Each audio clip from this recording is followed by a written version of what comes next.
नमस्कार। खबर प्रधान देख रहे सभी दर्शकों का बहुत बहुत स्वागत है और मैं हूं आपके साथ संगीता श्रीवास्तव।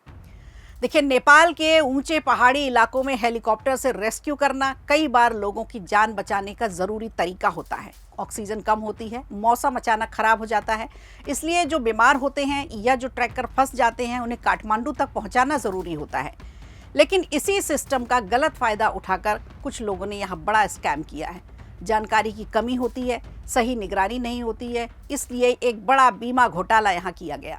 नेपाल में माउंट एवरेस्ट से जुड़ा एक बड़ा स्कैंडल सामने आया है। काठमांडू पोस्ट की रिपोर्ट के मुताबिक कुछ शेरपा और ट्रैकिंग से जुड़े लोग मिलकर खाने में बेकिंग सोडा या कुछ खास दवा मिलाकर पर्यटकों को बीमार बना रहे थे और महंगे हेलीकॉप्टर रेस्क्यू के जरिए करोड़ों का बीमा घोटाला कर रहे थे।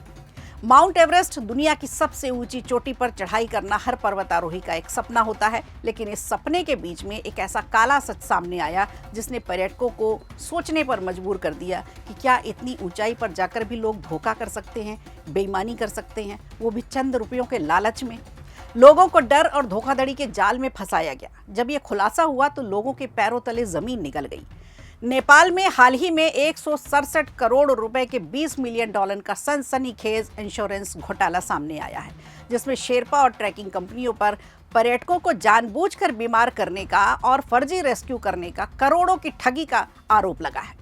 जांच में सामने आया कि ये पूरा स्कैम बेहद सुनियोजित तरीके से किया जा रहा था। नेपाल पुलिस ने इस मामले में 32 लोगों पर केस दर्ज किया है। इनमें ट्रैकिंग कंपनी के मालिक हैं, हेलीकॉप्टर ऑपरेटर हैं और कई अस्पताल से जुड़े अधिकारी शामिल हैं। इन पर संगठित अपराध और धोखाधड़ी के आरोप लगे हैं।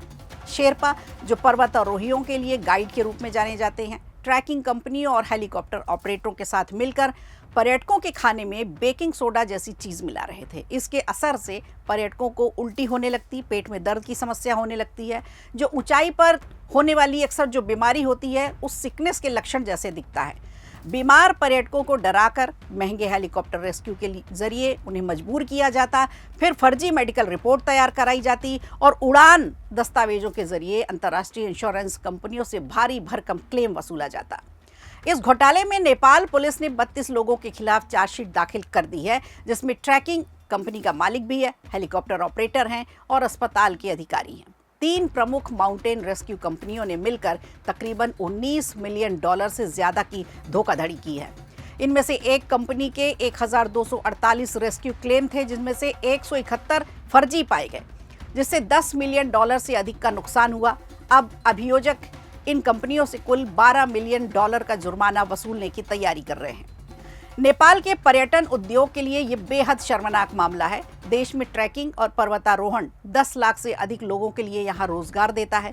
बढ़ते फर्जीवाड़े की वजह से कई अंतर्राष्ट्रीय इंश्योरेंस कंपनियां हैं जिन्होंने नेपाल में पर्यटकों का बीमा करना अब रोक दिया है। नेपाल की संगठित अपराध इकाई के प्रमुख मनोज कुमार केसी कहते हैं कि जब अपराध के खिलाफ सख्त कार्रवाई नहीं होती तो ये और भी बढ़ता जाता है और यही बड़े इंश्योरेंस स्कैम का कारण भी बना।